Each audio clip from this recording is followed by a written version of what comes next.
What's up, everybody, and welcome to my FyterFest Part 2 review, or Night 2 if you want to say.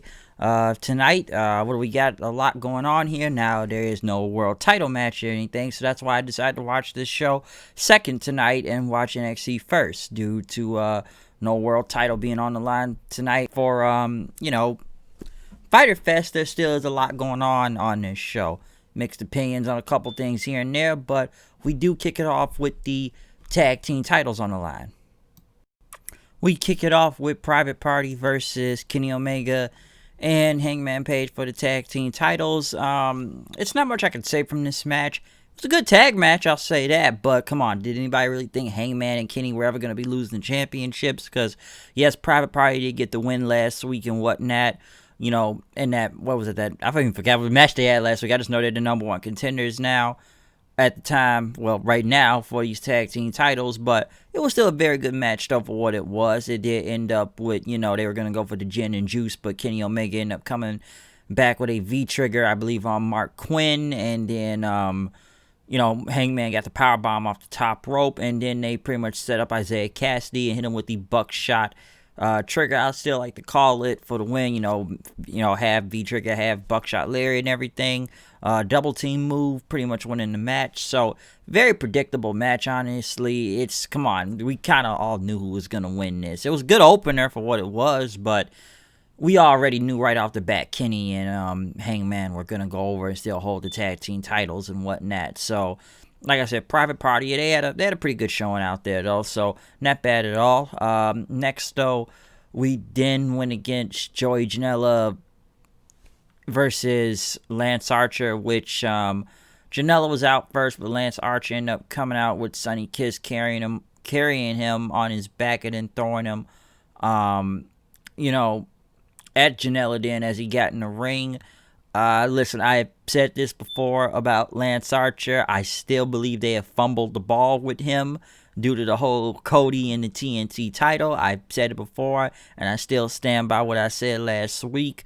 When you go from Cody to Janela, I really believe that's a big problem when it comes to Archer's case. I'm almost surprised this match went as long as it did out here, because honestly, I thought Archer would have made quick work out of Janela and Sonny Kiss, since it's like he's beating the shit out of both of them. And you see Jake Roberts standing at ringside most of the entire match with his bag. I'm assuming Damien was in, well, not even Damien, or some type of snake was going to be in the bag. The match itself was, would have to only go 11 minutes, I believe. And yes, I know but Roberts, tried to get in the ring with the bag, and, Janela and Sonny Kiss ended up pretty much hitting a senton and a 450 for a near fall, because I was about to be almost surprised if Janela had beat Archer. They let him get almost a lot of near falls in on Archer. And I know there was a table involved too, but, Janela tried to go for the top rope. Lance Archer ended up hitting the blackout pretty on the table through the outside of the ring. He pretty much smashed Janela's head, trying to put him in that EBD claw on the table and everything. But he threw him back in the ring and won. So, the match itself was just kind of, it was whatever to me. It was okay, I'll say that. I don't think it should be taking Archer that freaking long to beat Joey Janela. I don't know why, but it just really shouldn't. But I've already said what I've said before. I just believe they really fumbled the bag, and now I feel like they've moved Lance Archer into some lower mid card, if I want to say. Now, I wouldn't say he was on the higher card a little, not main event, but at least to some high mid card. But now I feel like they put Lance Archer in some lower mid card, because I'm surprised they even gave this match that much time. Okay, I really am surprised by that. So I'm almost surprised Archer didn't even go out, go over even sooner than this. But next, I know they had a video pack for Darby Allin doing some coffin drop stuff, since he's been on injury for about a month now. And I guess he had, I don't know who the guy was when he says Travis Pastrana. I don't really know who that is. I just know he did a big coffin drop from some high ledge onto a whole bunch of foam going into the ground. But next, though, we got Taz and Brian Cage coming out, though. Taz had a bag in his hand, and they wanted to know what he was holding.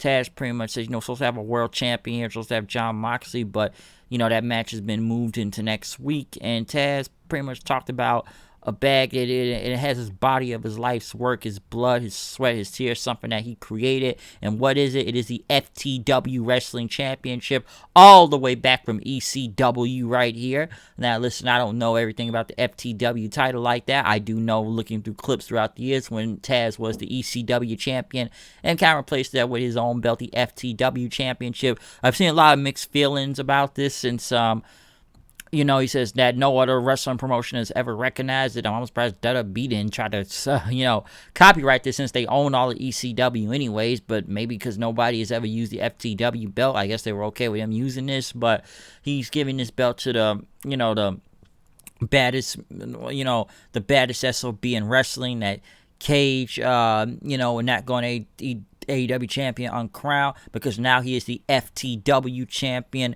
He said this is some renegade shit several times about this title, and that who is better than Cage, that Mox is a dead man, you're done, and whatnot. So, I want to ask a question. How many people really know what the FTW title is, especially if you were around in that era of ECW in the late 90s or whatnot? Because trust me, I don't even remember the title that well, unless I've looked at clips throughout the years of the FTW Championship, okay? I probably wasn't around when that belt was going like that, but I was surprised to see. I'm like, oh yeah, I remember the FTW Championship and whatnot. Like I said, I've seen a lot of mixed opinions tonight on this belt being brought back into the fold of things, but I don't mind the belt. It's just I just haven't seen it in a long time and whatnot. But apparently we're going back. This is ECW again. I feel like a lot of promotions just love to bring ECW back. So one way, one how, we will bring somebody in ECW to be back in the fold. And the minute I'm thinking FTW Championship, so what is Taz now to Bill Alfonso and Cage is now the new Taz now? Is that where we're going with this? Unless this guy's going to start hitting suplexes every week. I don't know. But usually, well, not usually, but I guess Taz is giving him catchphrases like the whole "beat me if you can survive if I let you." But yeah, the FTW title is back. I asked you, how many people know what the FTW title is, especially if you can go far back in the ECW like that? Okay, so once again, not a great promo from Taz, but I don't know. I question the FTW title being back in some form of capacity, though. But I don't mind it. I want to see where this is going to go, though. But next, we got an 8-man tag. The Young Bucks and FTR versus the Lucha Brothers and the Butcher and the Baker, or the whatever, man. I don't know. The Butcher, the Blade. I just know they came out in FTR's truck. Can you say Spot Fest? I can. Because I'm not going to try to call every move out that was in this match, okay? Phoenix is a madman in the ring. And don't get me started on the whole Phoenix using Pentagon as a stepping stool to do a Canadian Destroyer on, I think it was on whatever Young Buck it was. I think it was Matt Jackson. In midair, a Canadian Destroyer midair landing on everybody. I'll admit that was insane, and I'm like, holy shit, what was that? But man, you want to talk about Spot Fest, people? Spot Fest all over the place. Well, I'm surprised this match didn't even end sooner with some of the moves they were doing out there. Okay, I can go from what Bucks doing double super kicks, or FTR hitting the spike power driver on I think it was either whatever, the Butcher or the Blade. Still did not work. Just several moves, okay? Several moves, even stealing each other's moves, working together from the, it's not the Shatter Machine, but the Good Night Express now and everything. Just finishers all over the place. Phoenix just tight roping folks, just kicking them, and then Pentagon going for the package power driver on I think Matt Jackson, because the Bucks end up hitting a burning super kick on the FTR, knocking him to the outside of the ring. But yes, this was a Spot Fest. Now the Lucha Brothers and the Butcher and the Baker won, getting a pinfall and whatnot. FTR and the Bucks end up shaking hands and everything after that, congratulating each other before leaving. But I'm sure it's going to lead somewhere in time, wherever later. Big Swole was trying to get in the ring, but in the building, but she was denied access with a letter pretty much having her suspension, and she knew it was from Britt Baker, and she was pissed about it, saying, I drove 3 hours just to be sent back home. We didn't get Nyla Rose versus two women in the ring. Kenzie Page and Kylie King. Why is this even a match for Fyter Fest? I have no idea why. Nyla Rose won, but then Nyla Rose cut a promo talking about how everybody, Nyla Rose firmly believe actions speak louder than words, and that actions not going to speak for themselves. But, everybody's got a manager right now. Everybody around AEW's got a manager. Cody's got one. He's a champion. Who else has got a manager? Jake Roberts is a manager. A lot of people are managers right now. A lot of people got a manager. And Rose wanted one also. But Rose said he's going to have to wait till that day comes or whatnot. I believe next week. But Nyla Rose talked about, going to get the women's championship again back from Hikaru Shida. But, yeah, Nyla Rose not going to tell who the manager they got. So I don't know who Nyla Rose's manager could be. Maybe someone currently. Could be a stable. I don't know. But every week now, every other time we see somebody, they've got some type of manager. Okay, they got a manager. One way or another, they have a manager, folks. So, yes, Nyla Rose wanting a manager now, which we'll probably find out in about a week or two, maybe. I don't know. But Colt Cabana, then I guess was bruised somehow, was getting checked by AEW doctors and everything, but Colt Cabana could still compete tonight. Brody Lee pretty much came in, talking about everything's fine, everything. You're starting Dark Order, okay?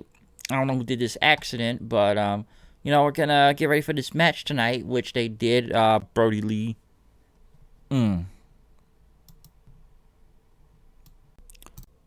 Stu Grayson and Colt Cabana versus all of SCU. Now, I know throughout this match, Cabana was hurt. And a lot of it was done on either Stu Grayson, which is, I would say Stu Grayson is one of the better people out of the Dark Order and whatnot.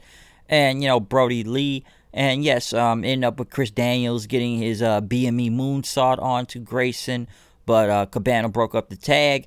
Daniels got pissed and he punched Cabana. But then out of nowhere, as the referee checked on Cabana, Daniels got hit with a big discus lariat from Brody Lee for the win, which Cabana actually got the pinfall over this for the win right after, as he celebrated with the Dark Order. So Cabana is somehow midway into this, I guess, joining in and whatnot. So we'll see what happens in this, even though I just feel like they just collect anybody into the Dark Order and whatnot. But they're trying to get this one way or another over, okay? They really are trying to do something with this, even in the 6-man, I guess, with, Cabana being hurt or whatever with this big bruise. So I don't know where it's going to go, but we'll see what happens.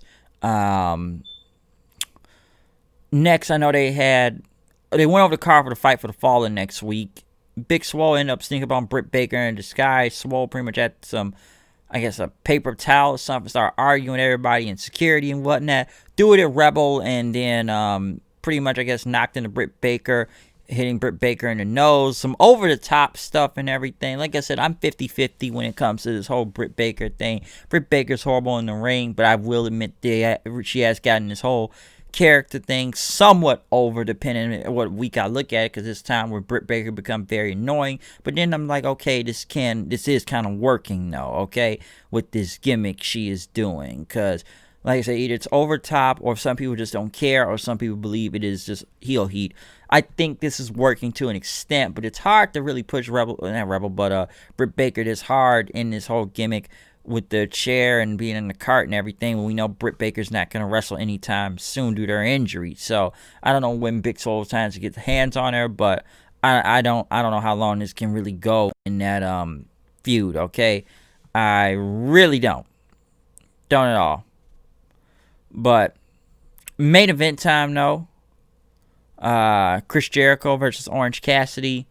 I am almost surprised this match went this long.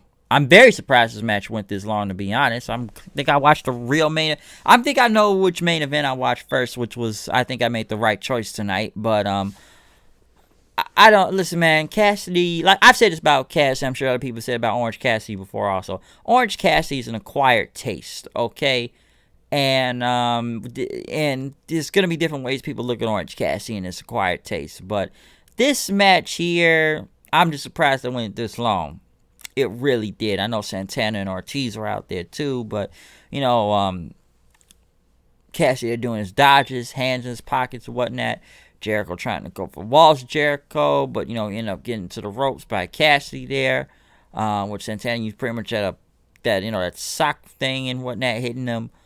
with it. And everything. It was a lot in this match. I'm surprised this match went this long. Of course, Aubrey Edwards getting involved. Once again, LAX still getting involved in this feud. Jericho getting the upper hand. But, Cassidy coming back. Like I said, the guy can move smooth with his hands in his pockets, doing dives and whatnot.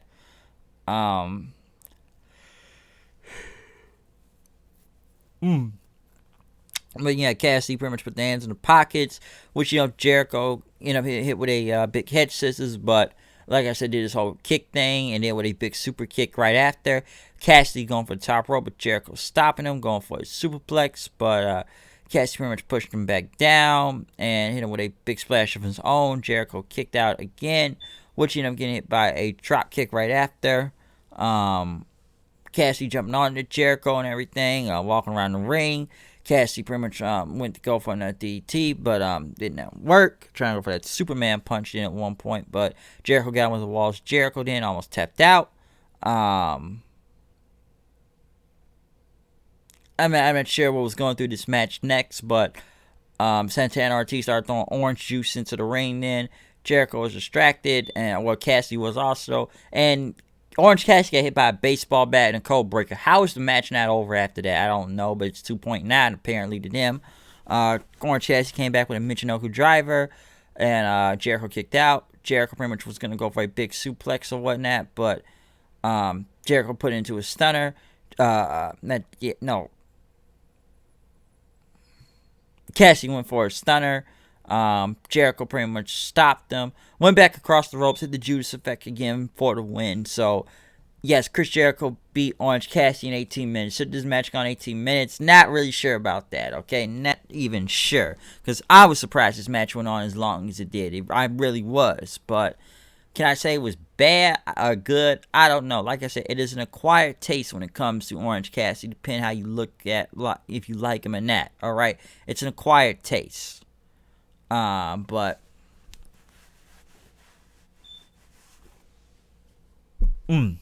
what can I say from this show with FyterFest 2? Listen, man, I'm surprised Jericho and Orange Cassidy was even the main event. I'm actually surprised at that, because does this really scream main event to you? Jericho, of course, but is Orange Cassidy really for some main event pull like that, even though he's working with a top contender in the company right now? Not so sure about it at this point right now. Not so sure.